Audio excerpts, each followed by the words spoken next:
this is where heat can really help if you have warmer.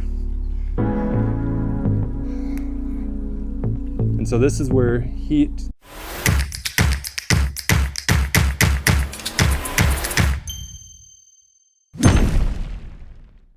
Hey there, in this video I'm going to show you some simple steps on how to unclip a vinyl liner from the track.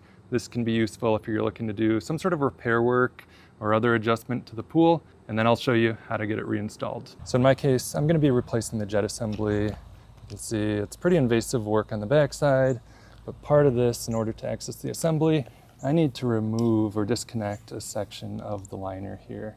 And as far as tools go, I really just have two things I'm going to be using. I'm using a flathead screwdriver. Otherwise, if you have like a plastic putty knife, that can be great. Also using some channel locks to get a grip. And then this is optional.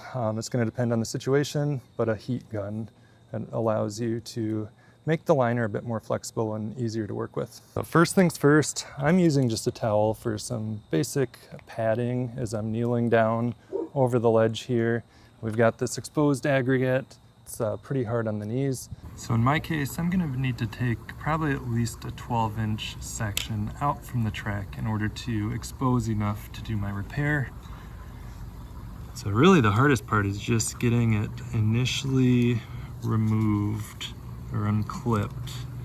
There's a little bead that runs along the top of the liner and then a track in the coping. And so what I like to do is pretty carefully take my flathead screwdriver and just kind of start to pull it out a little bit. What we want to try to avoid as much as we can is puncturing the liner being all the way up there and the water level down there. Really shouldn't be a huge issue if there is a minor puncture. Just a quick note, I didn't have to drain any water to unclip this portion of the liner.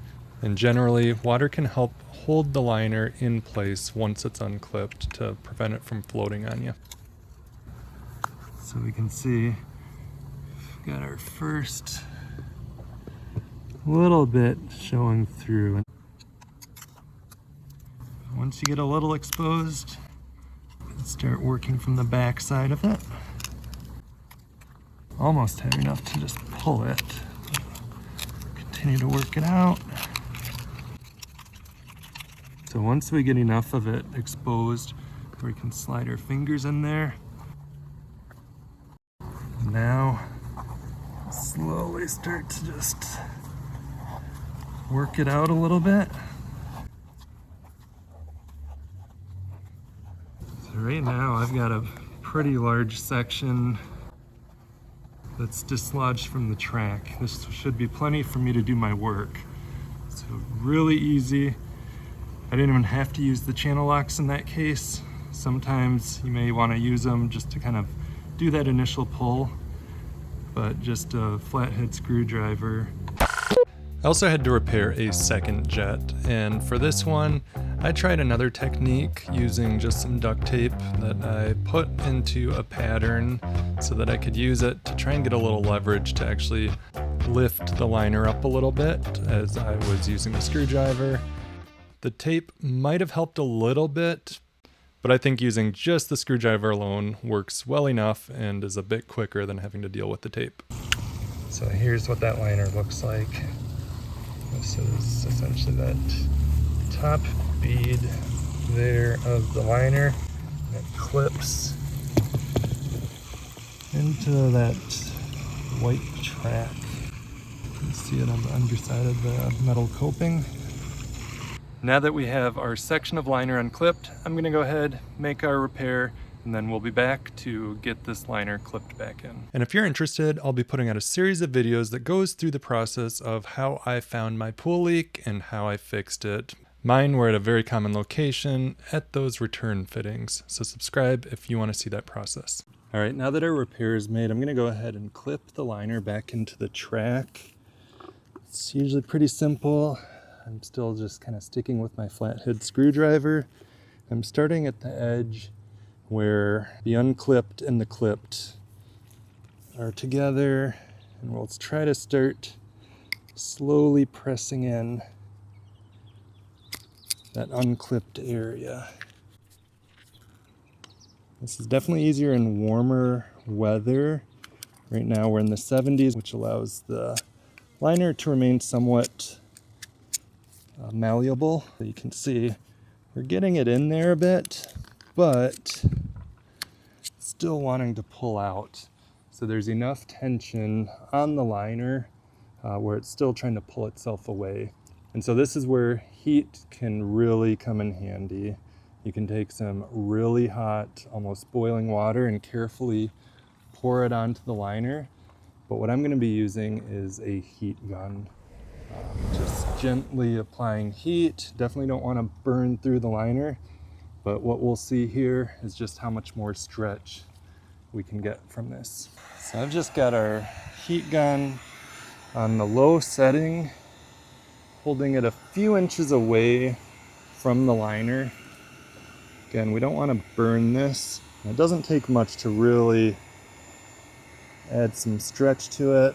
Obviously, exercise caution if using a powered device like this near water. I've got this plugged into a GFI protected circuit, so if I accidentally drop this into the water, the circuit should shut off. You can see how much stretch we're already getting from it. And I like to kind of move it up and down. We don't want to concentrate just in one area. Turn it off. And we can really pull this and use our screwdriver to press the bead of the liner back into the track. We really want to push it in far enough so that you can get it to clip. And with the metal screwdriver, there's a bit more risk of puncturing the liner, so if you have a plastic putty knife, it may be worth trying that first. See, that little bit of heat has really allowed me to make some good progress on this, and now I can feel a little more resistance. So I'm going to go ahead and continue heating up this section over here. One word of caution though, as liners age, they lose their flexibility, and sometimes even heat may not work, and you could actually risk tearing the liner. When liners get to that stage though, there's really not a whole lot that can be done. Almost can pop it just back with fingers at this point. How stretchy it gets. A little bit of assistance here and there.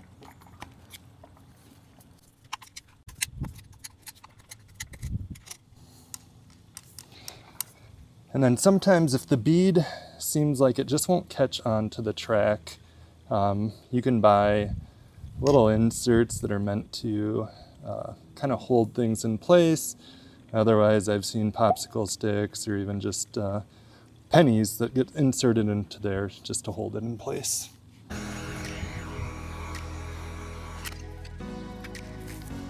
And really, when you get it at a good angle, you can kind of hear it pop or feel it pop a little bit back into the track. So this is all looking really good.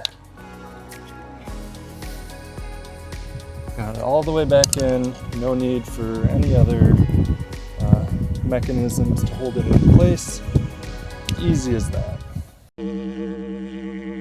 A year later, and this liner is still holding into place perfectly right where we made the repair. If you're finding that your liner keeps popping out of place, give the liner lock or some other form of shim a try. Otherwise, if that doesn't work, it could mean the liner's nearing the end of life, as they do tend to shrink over time. Hopefully you found this content useful. If so, please consider hitting that subscribe button. I've got a ton more content around the pool, house, and yard. I will see you next time.